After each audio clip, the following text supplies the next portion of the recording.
Bonjour. Alors on a 2 € sur le Super Loto et 3 € sur le jeu. Ça nous fait 5 € de gain.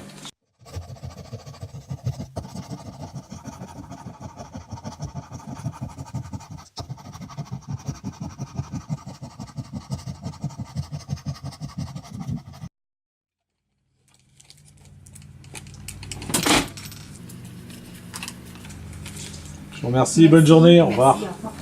Il y a des joueurs souvent un peu accros dans la boutique, dépendants des jeux. Le joueur addict, généralement, se reconnaît par son comportement, sa façon de jouer. Il a tendance à avoir la main qui tremble. Il ne reconnaît pas quand il perd. Il croit toujours gagner, même s'il a joué plus que ce qu'il a gagné. Il peut arriver, en effet, notamment chez les gens un peu addicts, qu'ils reviennent régulièrement et reprendre 20 €. Je n'ai jamais, jusqu'à présent, conseillé à un client d'arrêter de jouer. Je n'ai jamais non plus rencontré de comportement qui me semblait dangereux. Il ne m'est jamais arrivé non plus de refuser à quelqu'un la vente de tickets à quelqu'un qui, à mon goût, en achetait trop.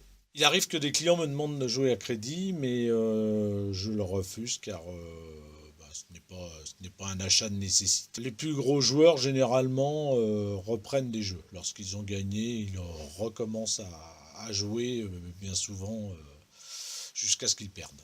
Il existe en effet, par rapport à la Française des Jeux, des recommandations. Et nous avons une charte sur laquelle nous nous engageons auprès de la Française des Jeux à signaler les comportements addictifs nous avons aussi un dépliant de la Française des Jeux qui est mis à la disposition des clients de manière à ce qu'ils puissent détecter si leur comportement est dangereux pour leur santé. Finalement, moi aussi, il m'arrive de jouer et d'acheter des jeux à gratter à une fréquence assez faible. Souvent, quand il m'en reste plus qu'un dans mon meuble, je le prends et puis je le gratte comme ça pour voir. Bien souvent, je ne gagne pas.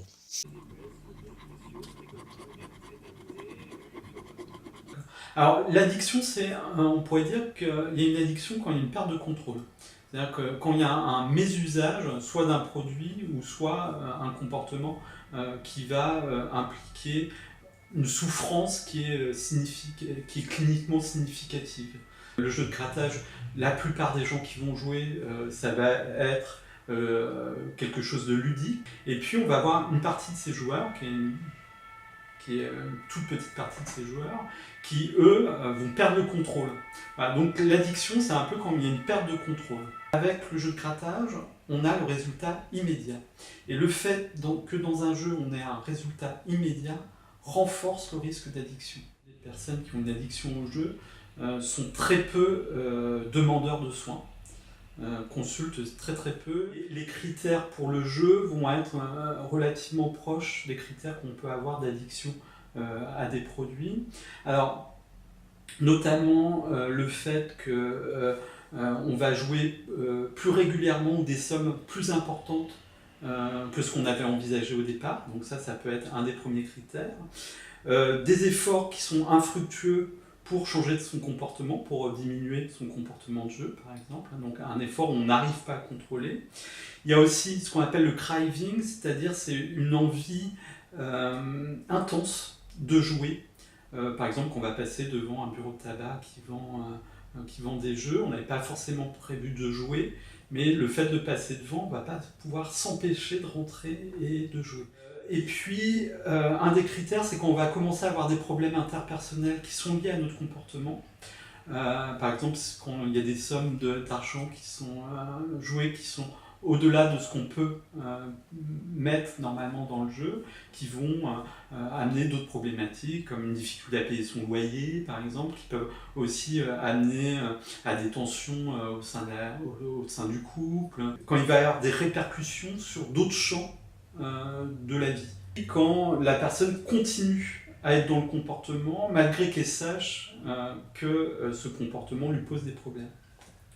La pire chose qui peut arriver à un joueur, c'est de gagner. Le risque de ça, c'est que finalement le joueur, de cette expérience est retenue une sensation vraiment de bien-être. Chez les buralistes aussi, il y a le côté convivial de l'endroit pour le joueur.